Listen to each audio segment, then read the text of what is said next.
Este é o programa Prova Final. Meu nome é Fábio Mena, sou professor de Processo Civil da rede LFG. Seja bem-vindo ao nosso programa. Eu tenho certeza que você já assistiu alguma vez. Não assistiu? Então saiba como é que ele funciona. Esse programa, que é fruto dessa parceria tão importante entre a TV Justiça e a rede LFG, é dividido em 3 blocos.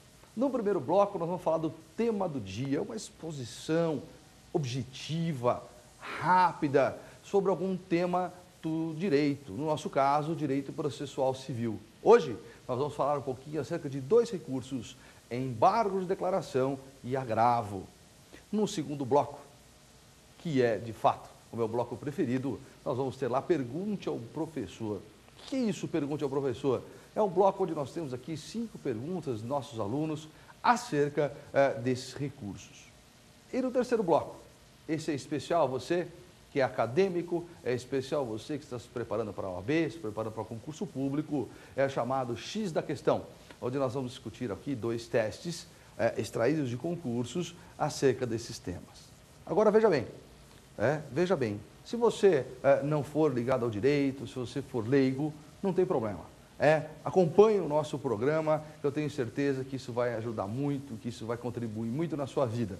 Se você for da área do direito, se for advogada, for meu colega, advogada, se você for estudante acadêmico, também vai aproveitar muito, eu tenho certeza disso. Dessa forma, eu conto com vocês e daqui a pouco nós vamos começar com o tema do dia.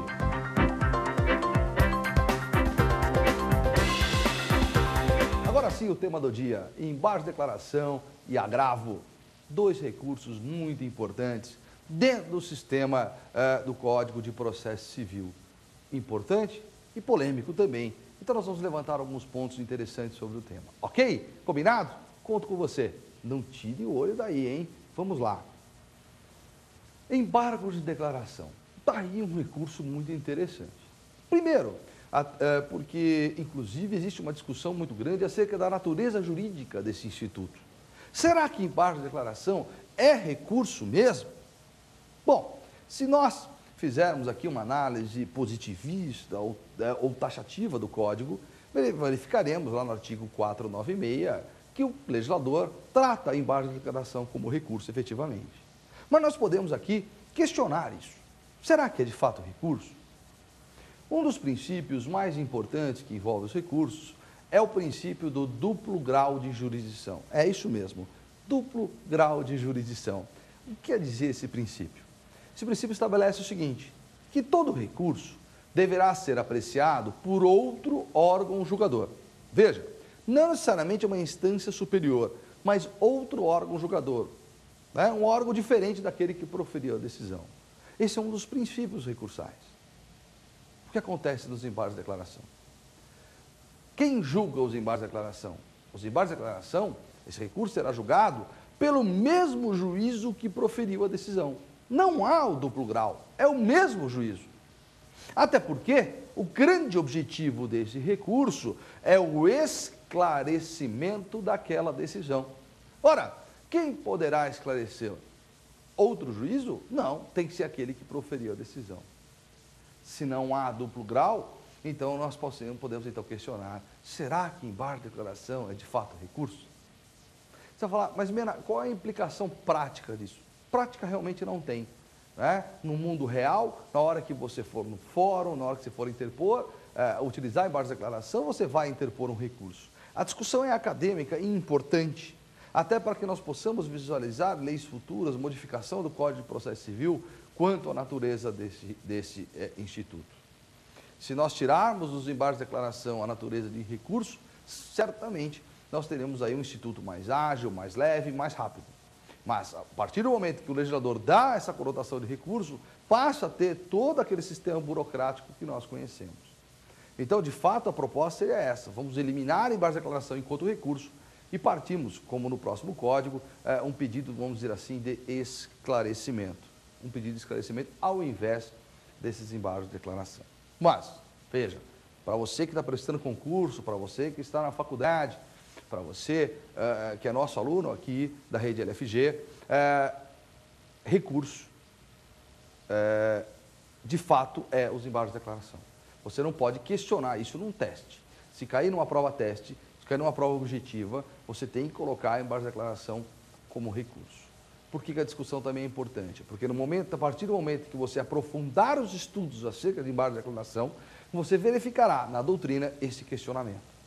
Então, para concurso público, para exame da OAB, em via de regra, para a própria faculdade, tem natureza de recurso. Tá? Questionável, mas tem natureza de recurso. Outro ponto importante desses embargos de declaração é a questão do prazo. Ele tem um prazo menor, prazo de 5 dias. Eu sei que você tem pleno conhecimento disso. Prazo de 5 dias.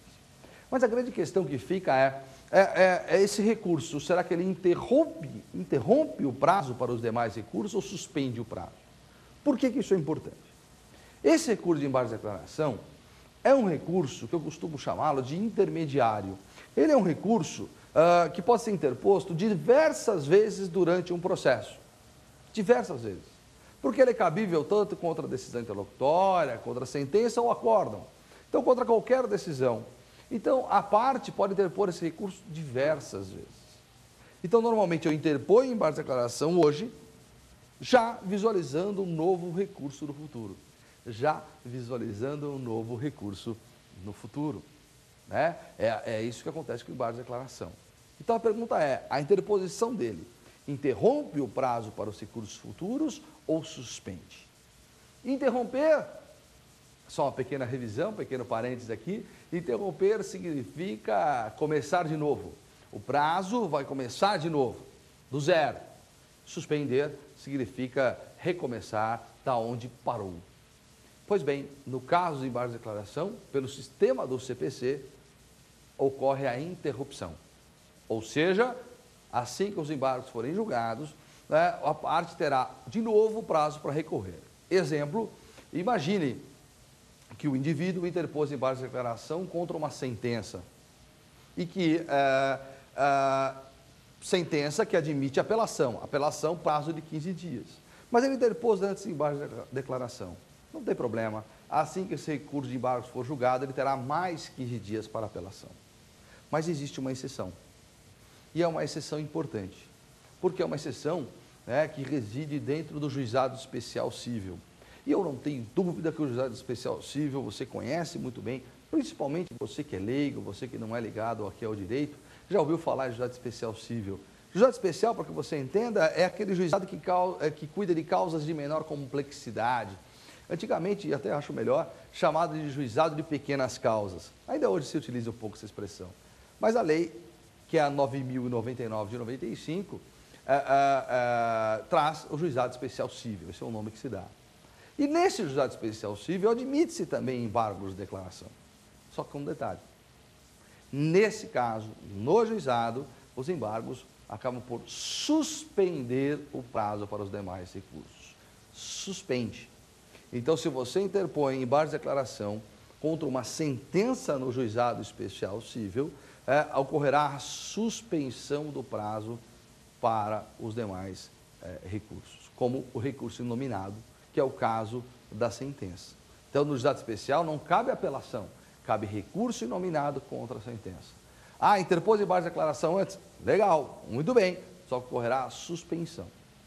Imagine, prazo para o recurso nominado 10 dias, e imagine que o indivíduo interpôs embargo de declaração no 5º dia. Não tem problema, julgou o embargo de declaração, a parte terá mais 5 dias para interpor este recurso inominado. Certo? Perfeito? Muito bem. Vem aqui comigo. Olha que importante que é isso, eu quero muita atenção de você. Como eu disse agora há pouco, o grande objetivo dos embargos de declaração é o esclarecimento de uma decisão. E por que nós temos a questão do esclarecimento? Porque é dever, presta atenção, é dever do juiz, é dever do Estado juiz, proferir uma decisão, seja qual for, clara e lógica. Clara e lógica é dever. Dever. Na medida que esse Estado juiz proferir uma sentença obscura, confusa, contraditória, aquela sentença, aquela decisão que é incoerente, ou se houver omissão, eu parte, tenho o direito de exigir desse juiz o esclarecimento. Então, o esclarecimento é um direito que tem a parte. Direito que se contrapõe ao dever que tem o juízo de proferir uma decisão clara e lógica. Se eu não compreendo aquela decisão, cabe ao Estado juiz, ao desembargador, ao ministro, esclarecer aquela decisão através de embargos de declaração. Daí a existência desse recurso, vamos dizer assim. Ele é importante, ele é um instrumento importante. É importante que se esclareçam as decisões. Porque a partir do momento que eu tenho o direito de exigir uma decisão clara, isso faz com que o juiz tenha que proferir uma sentença lógica, por exemplo. Que o juiz profira uma sentença que as pessoas compreendam. Agora, outro parênteses importante. Isso não quer dizer que o juiz não possa, estou colocando o exemplo do juiz, numa sentença, utilizar expressões técnicas ou utilizar expressões voltadas ao direito. O juiz não precisa ficar utilizando expressões que as pessoas, do dia a dia. Não, ele pode utilizar as expressões técnicas. Até porque quem deve interpretar aquela sentença, quem deve analisar aquela decisão, não é a parte, e sim o advogado. Eu sempre comparo com o farmacêutico, né? O médico dá uma receita de um remédio, você não entende nada do que está escrito. Mas não é você que tem que entender o que está escrito. Quem tem que entender o que está escrito é o farmacêutico. Você vai à farmácia e entrega. E você já viu algum farmacêutico falar, não entendi? É muito difícil acontecer, ele sabe o que tem lá, porque ele é técnico. Assim como é o advogado. O que tem que ter é coerência, tem que ter lógica, tem que ter, ser clara, isso sim. Mas expressões técnicas podem ser utilizadas. E tem mais um ponto desses embargos de declaração, sem dúvida alguma, que é efetivamente a omissão. Omissão passa por uma sentença chamada infra petita ou citra petita. Infra ou citra petita. O que é uma sentença infra ou citra petita? Ou uma decisão citra ou infra petita? É aquela decisão em que o juiz deixou de analisar alguma coisa. É uma decisão em que o juiz deixou de analisar algum ponto ali daquela petição inicial, algum ponto daquele processo. Ele foi omisso. Omisso. Ora, como é que eu faço para preencher esta omissão? Embargos de declaração. O juiz pode reconhecer a omissão através de embargos de declaração e preenchê-la. O professor Barbosa Moreira, que do meu ponto de vista é referência em termos de recursos, então se você não conhece, vai aqui uma indicação, José Carlos Barbosa Moreira, tem os comentários ao Código de Processo Civil, editora forense, é excepcional. Professor Barbosa Moreira, Rio de Janeiro, excelente professor. Ele tem um conceito de recurso que, no meu modo de ver, é o mais completo de todos. E nesse conceito ele diz que o recurso é apto a integrar. Um dos objetivos do recurso é a integração. O recurso vai integrar aquela decisão. E é o que acontece no caso da omissão. O juiz reconhece aquela omissão e integra aquela sentença, por exemplo. Tá? Então, os embargos de declaração servem também para sanar uma sentença ou uma decisão citra ou infra petita. É importante dizer que se, por exemplo, a sentença for extra petita ou ultra petita, embargo de declaração não é suficiente. Eu preciso de uma apelação. Só cabe no caso de ser citra ou infra petita. Para que você entenda, citra petita se dá quando ele deixa de analisar alguma coisa. Por exemplo, eu peço danos morais e peço danos materiais. E o juiz da sentença só analisa os danos materiais. E foi omisso quanto aos morais. Eu interponho embargo de declaração para preencher essa lacuna, para que, de fato, ele analise os danos morais. Entendeu? É fácil de entender isso. Esse é o mecanismo efetivo do recurso de embargo de declaração. Recurso que tem mais alguns detalhes, não cabe aqui ficar analisando todos, mas como, por exemplo, o recurso que não tem preparo, é um recurso que não tem preparo. É um recurso que se admite a interposição de um contra o outro. Eu posso interpor embaixo da declaração, não fiquei satisfeito com o esclarecimento, pego e interponho outro. Pode, sem problema algum. Pego e interponho outro recurso, sem problema algum. Entendeu isso? Não é fácil? Não é tranquilo? Claro que é. Não tem grandes segredos esse recurso, não. O agravo é um recurso muito interessante. Primeiro, que ele é cabível contra a decisão interlocutória. Só contra a decisão interlocutória. Decisão interlocutória é aquela que resolve uma questão incidente. É aquela decisão que resolve uma questão durante o processo. Eu sempre dou aos meus alunos uma dica que é interessante, é claro que é só uma dica, para diferenciar a decisão interlocutória de sentença, né? Na decisão interlocutória, o juiz resolve só uma partezinha do processo. O processo continua, só uma partezinha. Na sentença, ele resolve tudo. Resolve tudo. Então, por exemplo, quando o juiz indefere a produção de uma prova, ele resolveu o processo todo? Responda aí. Resolveu o processo todo? Claro que não. Resolveu só uma partezinha. Então, que decisão que é essa? Interlocutória. Ora, quando o juiz julga procedente a ação, condena o réu a pagar danos morais, a pagar danos materiais, aí ele apreciou tudo, é uma sentença. E o agravo, então, existe efetivamente apenas, então, somente para as decisões interlocutórias, tá? E nós temos duas modalidades de agravo, pelo menos, vamos dizer assim, duas modalidades de agravo no CPC. Quais são as mais importantes? Agravo retido e agravo de instrumento. Agravo retido e instrumento. Muitas pessoas me perguntam, Mena, qual é a regra? A regra é o agravo retido. A regra do nosso sistema é efetivamente o agravo retido.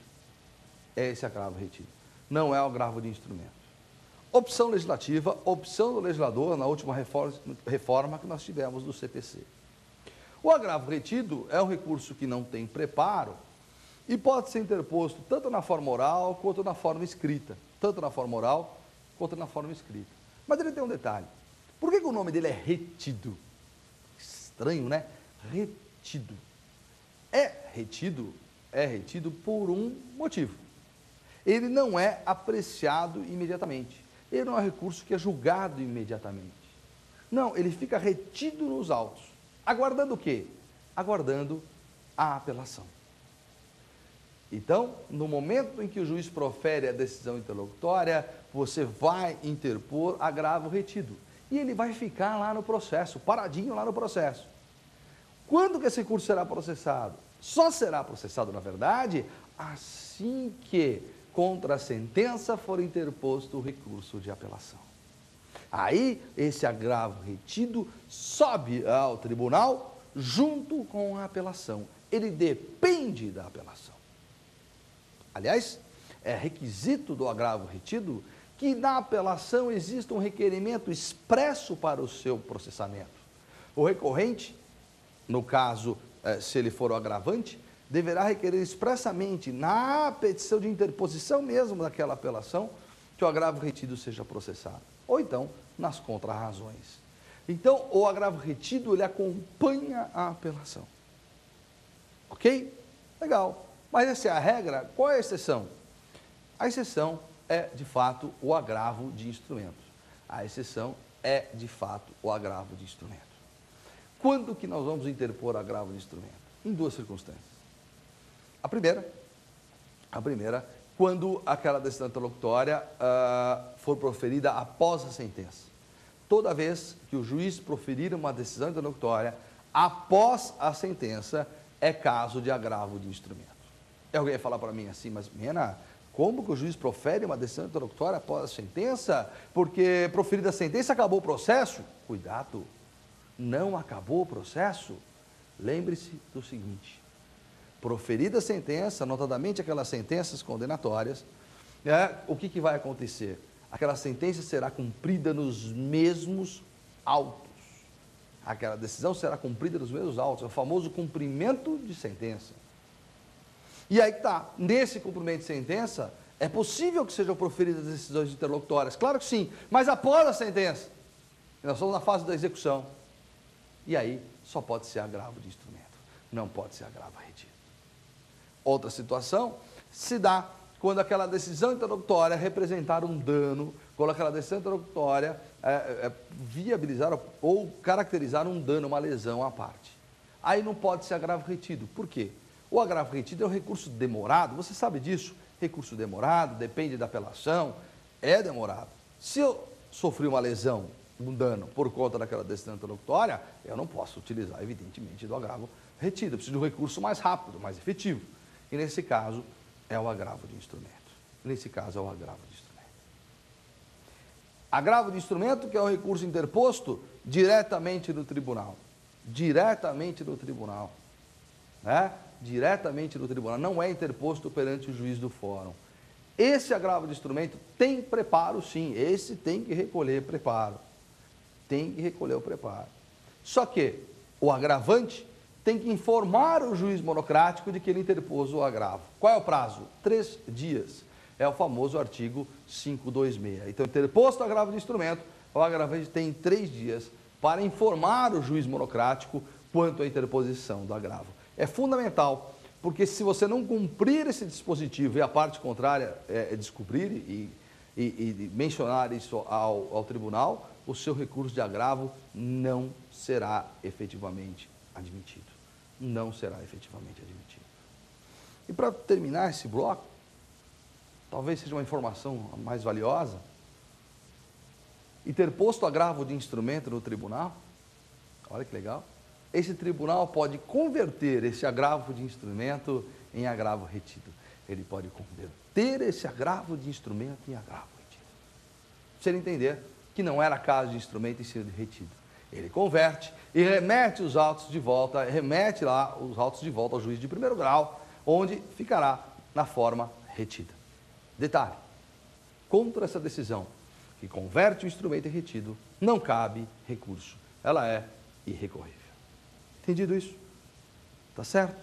Tranquilo? Pois bem, ficou com alguma dúvida? Pô, eu levantei alguns pontos. Claro, olha, não nem aprofundamos, mas são pontos importantes. Na verdade, eu quero estimulá-la, o estudo. Eu quero que você também conte conosco. Eu quero que você saiba que nós estamos juntos aqui. Nós estamos juntos aqui. Então, se você que tiver alguma dúvida, você pode mandar aqui um e-mail aqui para o nosso programa, profinal@esapar.com, aesapar.com. Você está anotando aí, você manda um e-mail e fala, assisti a aula do professor Mena, tem uma dúvida, mande.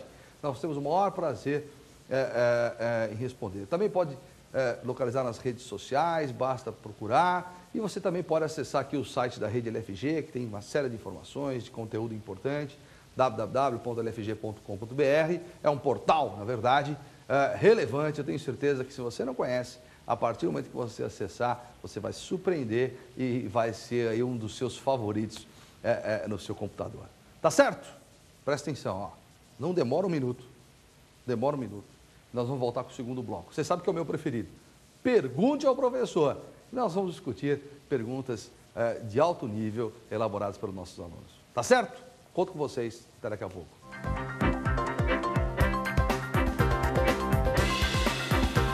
Muito bem, o segundo bloco. Pergunte ao professor. É esse mesmo. Esse é o bloco que todo professor gosta, né? O professor gosta quando o aluno faz perguntas. É claro, quando é uma pergunta pertinente, né? Não é aquela pergunta jocosa que muitas vezes vocês fazem na faculdade, vocês fazem num curso, não é? Ah, você não faz direito? Saiba que os alunos são assim. Esse bloco, então, vamos lá discutir 5 perguntas feitas pelos nossos alunos acerca do tema do dia, embaixo de declaração e agravo. Então, acompanhe comigo. Vamos lá. Primeira pergunta. Professor, o que é pré-questionamento?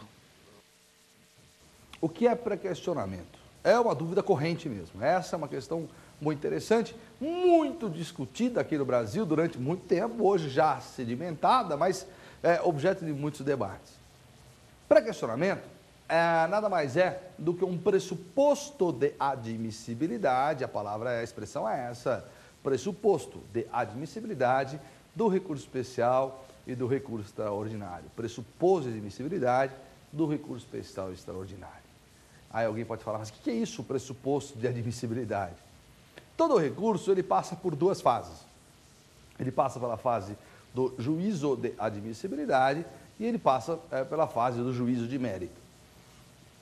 No juízo de admissibilidade, é feita a análise dos pressupostos, como preparo, que é o recolhimento de custas, tempestividade, que é prazo, legitimidade e assim por diante.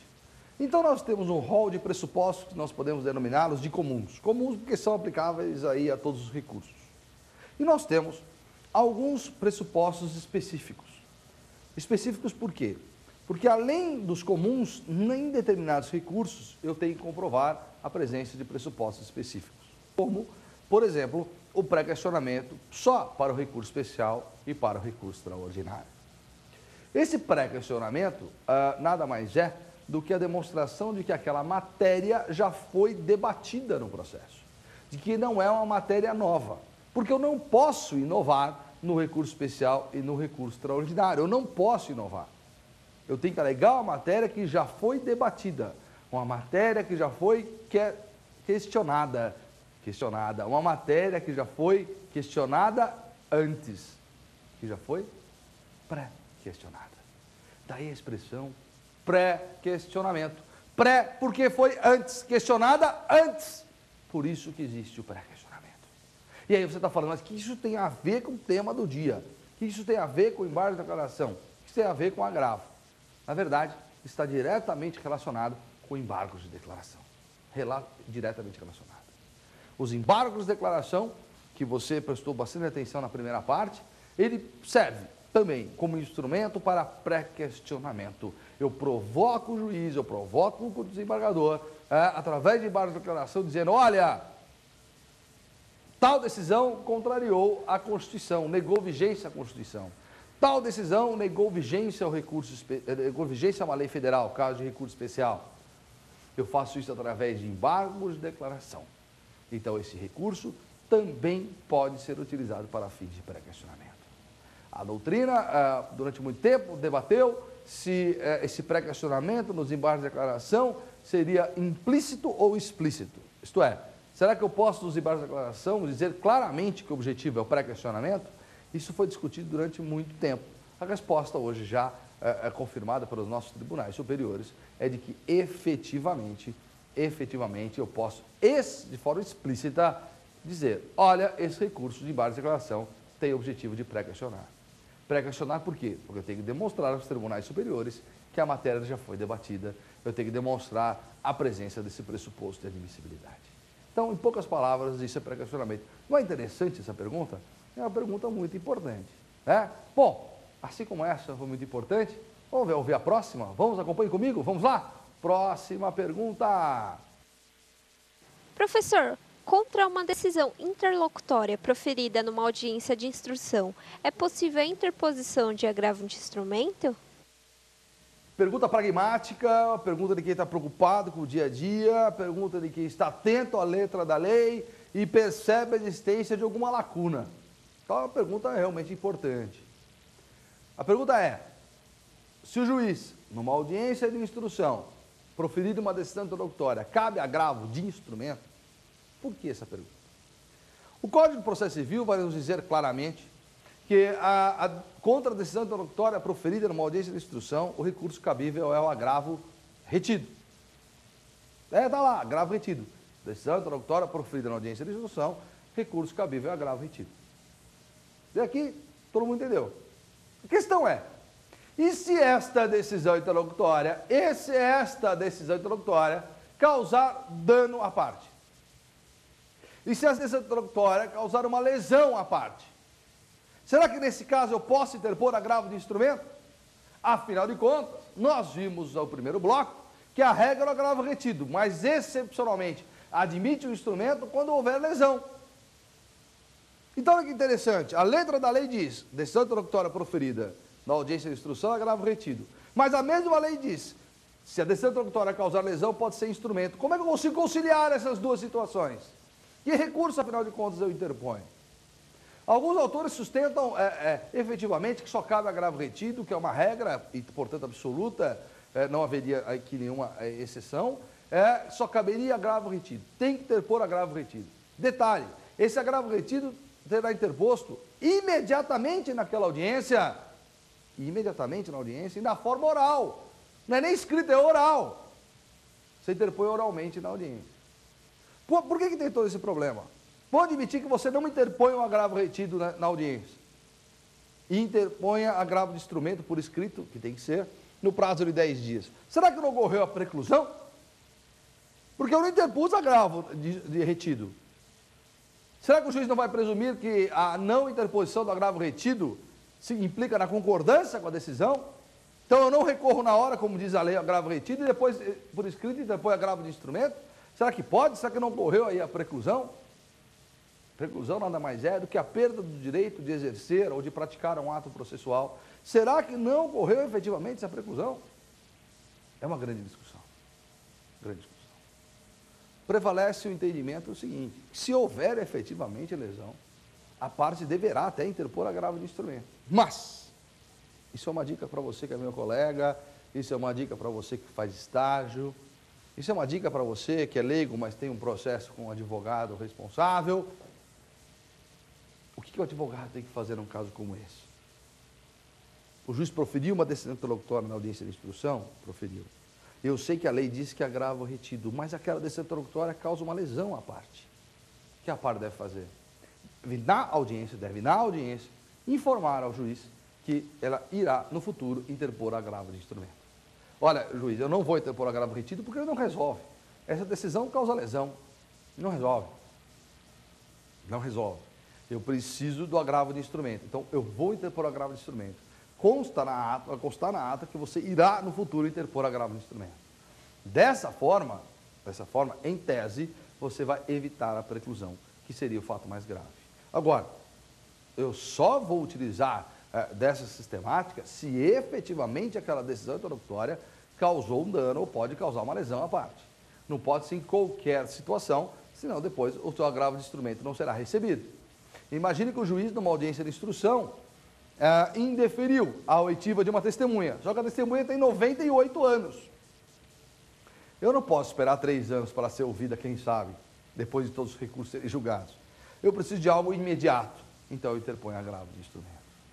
Mas eu repito, isso é uma estratégia dentro do processo que eu entendo que é perfeitamente cabível, é perfeitamente em consonância com o sistema do Código de Processo Civil. Então, só para retomar e responder objetivamente a pergunta, caberá agravo de instrumento, sim, se houver a lesão. E se o advogado informar o juiz de que irá interpor o agravo de instrumento. Não querendo aqui comparar, mas é uma espécie daquele protesto que existe no processo trabalhista, né? O trabalho não cabe agravo, mas a parte protesta. O protesto trabalhista nada mais é do que o agravo retido aqui. No fundo, você vai falar, olha, protesto, não concordo com a decisão e vou interpor o agravo de instrumento lá na frente. Tema importante mesmo, absolutamente relevante. Ok? Vamos lá? Terceira pergunta. Se o agravante não juntar as peças elencadas no artigo 525, qual será a consequência? Se o agravante não apresentar ou juntar as peças previstas no artigo 525, como assim? Lembra que nós falamos no primeiro bloco? Que o agravo de instrumento é um recurso interposto diretamente no tribunal. Lembra disso? É um recurso interposto diretamente no tribunal. Diretamente no tribunal. Beleza. Tá. Só que tem um problema. O juiz de primeiro grau não sabe que você interpôs o recurso. Esse é o primeiro problema. Por isso, lembra que eu falei que o agravante tem 3 dias para informar o juiz monocrático da interposição do recurso. Claro, como é que o juiz vai ficar sabendo? Você tem que comunicar. Segundo ponto. O tribunal, por sua vez, não conhece o processo. Pensa bem, o tribunal não conhece o processo. Ele não conhece o processo. Se ele não conhece o processo, como é que ele vai julgar? Como é que ele julga? Então aí, veio o legislador e diz o seguinte: o agravante deverá juntar peças no agravo. O que são peças? Peças são cópias do processo. O agravante tem que tirar algumas cópias do processo e apresentar no agravo. Pois assim, o tribunal terá condições mínimas de analisar aquele caso concreto. Afinal de contas, ele passa a ter conhecimento daquele processo. Certo? Então, peças são cópias do processo. E o legislador, então, faz uma distinção. Ele apresenta lá um rol de peças obrigatórias e diz também que o agravante poderá apresentar ou juntar peças facultativas. Quais são as peças obrigatórias? Olha, se você não juntar a peça obrigatória, o seu recurso não será recebido. É essencial a peça obrigatória. Quais são as peças obrigatórias? Cópia da decisão, cópia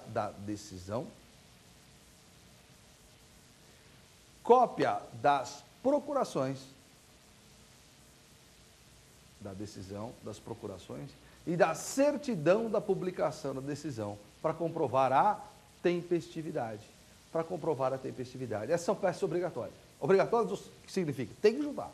Se não tirar essas cópias, não é possível nem complementar posteriormente, o recurso não será efetivamente recebido. Paralelamente, eu posso então apresentar as peças facultativas. As peças facultativas, evidentemente, não têm rol taxativo, como as obrigatórias. Então, o que eu faço nas peças facultativas? O agravante junta aquelas peças que ele acha que são pertinentes. Normalmente, o advogado tira a cópia do processo todo, mas não há necessidade de cópia do processo todo. Basta tirar cópias daquilo que ele entende que é pertinente. Então, uma petição inicial, uma contestação, isso são peças facultativas. O fato é que a não apresentação das obrigatórias acarreta a inadmissibilidade do próprio recurso. Tem que juntar essas peças, tem que apresentar as cópias do processo. Repito, se não for assim, o tribunal não terá conhecimento daquele caso concreto e como é que ele vai julgar o recurso. Entenderam? Então essa questão das peças é muito importante, ela é absolutamente pragmática, mas é relevante. É uma questão muito exigida em concurso público, muito exigida em exame da ordem, e uma questão do dia a dia forense. E esse programa também tem essa missão, né? Também tem essa missão, né? De nos informar também quanto ao dia a dia. Por que não? Por que não? Tá? Agora, deixa eu fazer um parênteses aqui. Olha, convido você a me seguir no Twitter. Só um parênteses para a gente... Nós já vamos partir para a próxima pergunta. Eu convido você a me seguir no Twitter. Aliás, faço questão que você me siga no Twitter, viu? Fábio, meu nome é Fábio, Mena, M de Maria, E de Ernesto, navio A, ME, 2NA. Fábio Mena, você vai me seguir no Twitter, vai procurar lá no Facebook também. O Facebook é Fábio Mena 2, não adianta, tem que ser o 2, perfil 2. Mas fundamentalmente eu quero o Twitter, quero que você me siga, que ele sempre tem algum trabalho interessante, sempre tem algum artigo interessante. Eu faço questão de ter você comigo lá, junto com os meus alunos queridos, alunos e amigos queridos. Ok? Ok? Vamos lá? Próxima pergunta. Professor, o pedido de reconsideração substitui o agravo de instrumento? O pedido de reconsideração substitui o agravo de instrumento? Gente, eu tenho vontade de pegar essa pergunta feita pelo nosso aluno e levar para o fórum e fazer essa pergunta para os advogados lá do fórum. Eu não preciso nem dizer que eu sou advogado.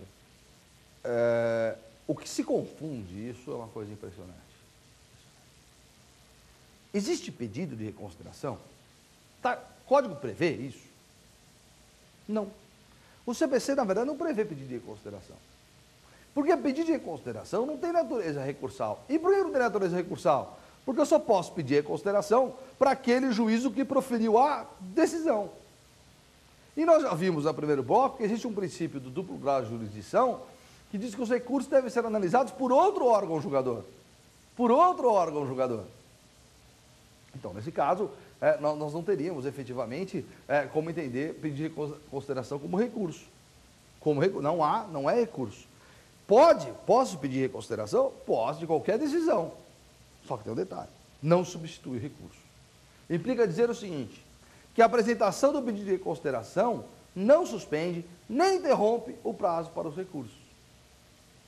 Portanto, se a parte pede reconsideração e não recorre, haverá preclusão. Ela não poderá recorrer posteriormente. Então, o ideal é recorrer e depois pedir a reconsideração. Primeiro recorre, garante o teu recurso e depois pede reconsideração. E aqui tem um ponto importante. Isso que os advogados nós precisamos aprender melhor isso. E por isso você está aqui assistindo, né? Porque vamos trocar essas questões e vamos aprender. O advogado pede a reconsideração de uma decisão interlocutória qualquer. O juiz indeferiu a produção de uma prova, o advogado pede a reconsideração. Não recorre e pede a reconsideração. Aí o juiz mantém a decisão dele, ou seja, ele não reconsidera. que o advogado faz? Recorre da segunda divisão, da segunda decisão. Recorre da segunda decisão. Ele não recorre da primeira, ele recorre da segunda, onde houve a manutenção da primeira decisão, entenderam ou não? Eu pedi a consideração, ele manteve a decisão, aí ele recorre da segunda. Preclusão. Não pode recorrer da segunda. A decisão recorrível é a primeira que ensejou a reconsideração, não aquela em que o juiz manteve a reconsideração. Muito advogado faz isso e aí ocorre a preclusão. Não pode recorrer, é da primeira. Só existirá um recurso, evidentemente, se o juiz acatar a reconsideração e reconsiderar a decisão. Aí a parte contrária interpõe agravo.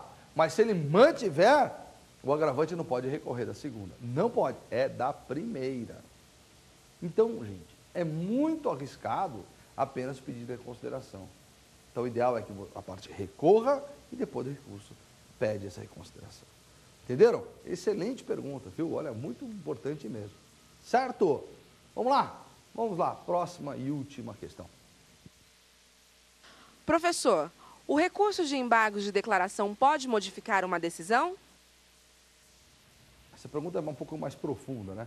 O recurso de embargos de declaração pode modificar uma decisão?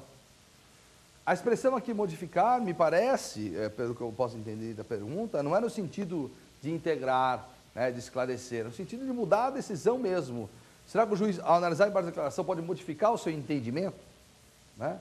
O juiz julgou procedente a ação e, através de embargo de declaração, ele julga improcedente. Será que pode isso? Será que isso é possível? Resposta, em regra, não. Em regra, não. Isso aqui, o nome que se dá a isso é efeito modificativo ou infringente dos embargos de declaração, esse fenômeno. Em regra, não. Embargos de declaração não se presta a modificar entendimento de juiz, apenas o esclarecimento. Por que eu digo em regra? Porque existe uma exceção. Se o juiz cometeu um erro material, vou repetir, um erro material, é possível a interposição dos embargos de declaração.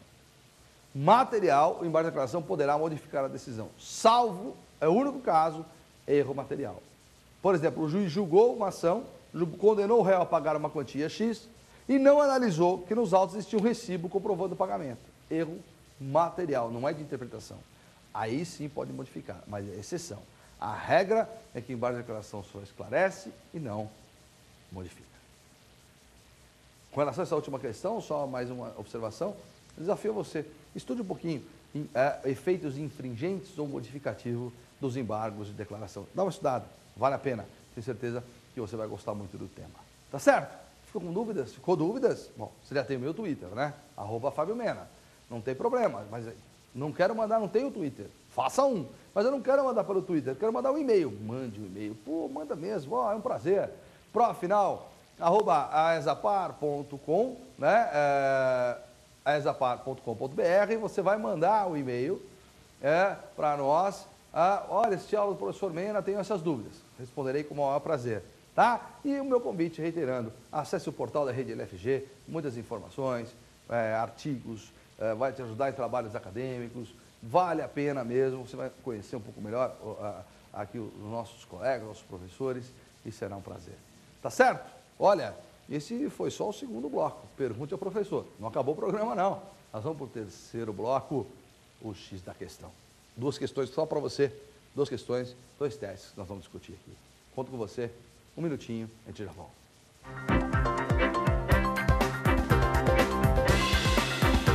Muito bem, o X da questão. Estou aqui olhando o teste, estou aqui analisando os testes aqui no meu retorno com vocês. A primeira questão um pouco extensa, conto com a sua atenção, tá bom?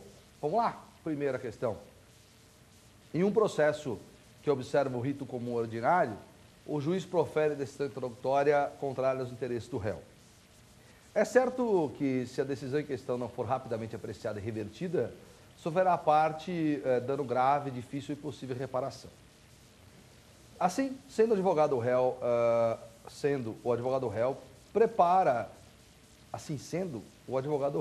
prepara o recurso de agravo de instrumento, cuja petição de interposição contém a exposição dos fundamentos de fato e de direito, as razões de pedido de reforma, decisão agravada, além de nome e endereço dos advogados que atuam no processo. A petição está ainda instruída com todas as peças obrigatórias que irão formar o instrumento do agravo. Contudo, o agravante deixou de requerer juntada no prazo legal aos autos do processo de cópia da petição de agravo de instrumento e do comprovante de sua interposição, assim como a relação dos documentos que instruíram o recurso, fato que foi arguído e provado pelo agravado.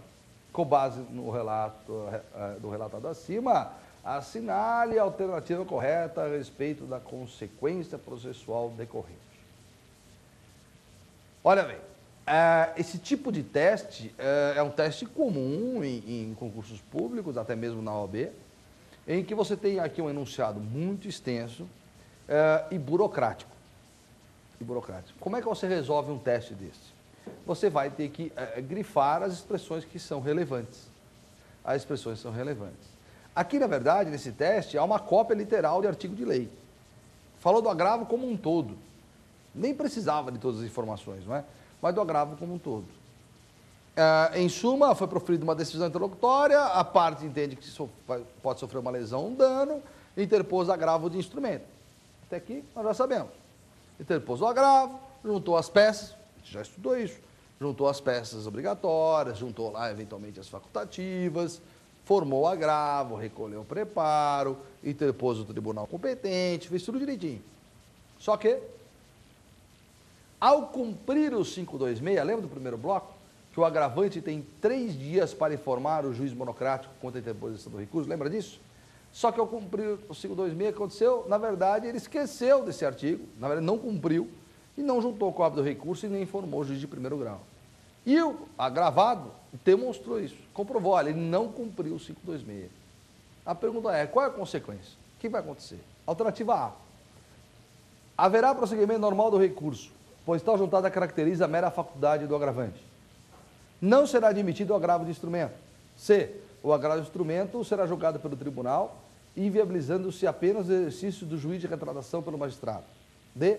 Estará caracterizada a litigância de má-fé por força de prática de ato processual manifestamente protelatório, devendo a parte agravante ser sancionada e o feito extinto sem resolução do mérito. É muito simples a resposta. O não cumprimento do artigo 526, aliás, isso está no parágrafo único do 526, o não cumprimento desse dispositivo, desde que comprovado pelo agravado, enseja o quê? Na inadmissibilidade do recurso. Inadmissibilidade. O recurso simplesmente não será admitido. As outras alternativas é apenas para tumultuar com você na hora. Então, se você conhece o 526, se você estudou, você não vai errar. Se assistiu esse programa, você não vai errar.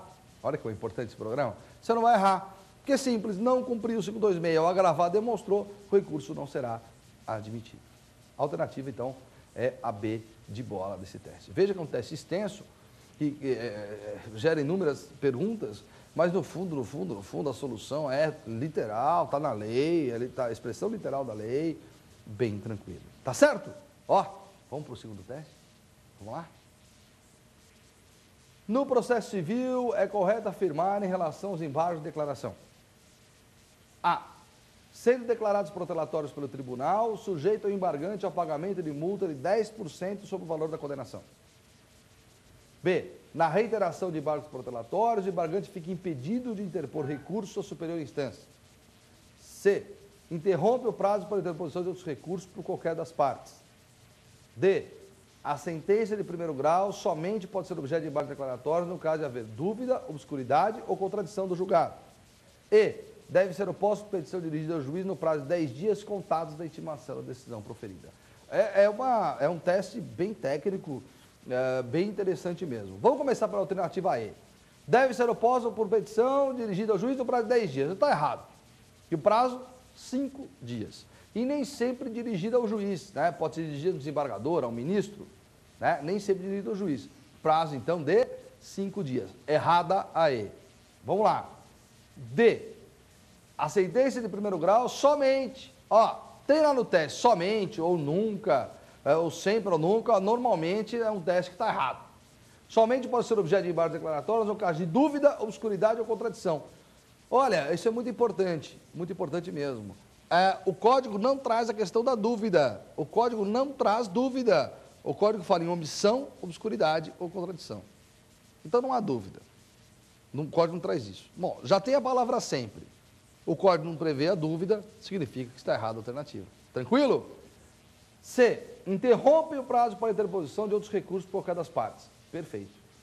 Embargo de declaração, interrompe o prazo para os demais recursos. Interrompe o prazo. Tanto faz quem for a parte. Qualquer uma das partes. Interrompe mesmo. Então está certo a C. B. Vamos ver porque a B está errado. Na reiteração de embargo de declaração protelatórios, o embargante fica impedido de interpor o recurso superior à instância. Não fica impedido não. Se ele interpuser embargo de declaração, caráter protelatório, e se ele reiterar esses embargos, o que vai acontecer é que ele vai ter que recolher a multa protelatória, porque existe uma multa aqui por ele ter protelado o feito, para que o outro recurso seja admitido. Então, sendo protelatórios os embargos, para que o outro recurso seja admitido, tem que recolher a multa. Isso no caso de reiteração. No caso de reiteração. E A, sendo declarados protelatórios pelo tribunal, sujeito embargante ao pagamento de multa de 10% sobre o valor da condenação. Não, aí funciona o seguinte. Presta atenção, artigo 538 do CPC. A multa protelatória é de 1%.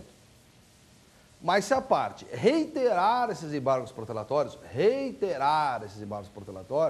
essa multa de 1% pode ser elevada até 10%. Então, a resposta a resposta a essa pergunta é multa, 1%. 1. No caso de reiteração, eleva até 10%.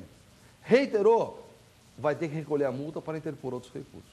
Então está errado aqui porque ele fala que a multa é de 10. A multa, na verdade, é de 1, podendo chegar a 10 no caso de reiteração.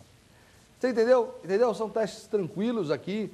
Eu tenho certeza que isso ajuda bastante e esse é o nosso intuito. Eu tenho o maior prazer de participar desse programa, eu tenho o maior prazer de participar do LFG e também muito da TV Justiça, que é um canal aqui que presta serviços importantíssimos. Sempre à sua disposição. Se quiser acessar nossas aulas também pelo YouTube, você pode encontrar no YouTube, no programa Prova Final, e mandar um e-mail, que você já sabe o endereço, mas não custa repetir, provafinal@aesapar.com.br, e nós certamente nos encontraremos numa próxima oportunidade, falando um pouco mais de processo civil, falando um pouco mais do direito, e um pouco mais, por que não, das nossas vidas. Até mais. Muito obrigado.